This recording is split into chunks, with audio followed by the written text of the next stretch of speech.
This is a powerful therapy that transfuses very, very strong antibodies from the blood of recovered patients to help treat patients battling a current infection.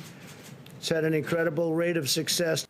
President Trump announced the authorization of a new treatment for COVID-19, but there are scientists who say there is no firm indication yet that this treatment works. The move comes as the national death toll tops more than 175,000. The FDA issued an emergency authorization for convalescent plasma. Convalescent plasma has been used for years to treat other infectious diseases.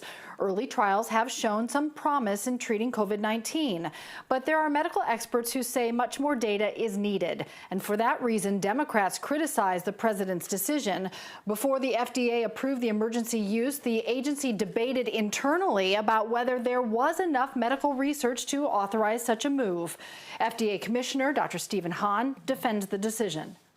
There was a 35% improvement in survival, which is a significant clinical benefit.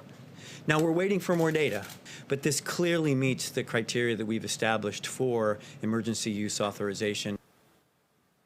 It is considered an experimental therapy for coronavirus. It's been given to 70,000 COVID patients throughout the pandemic and is still going through clinical trials.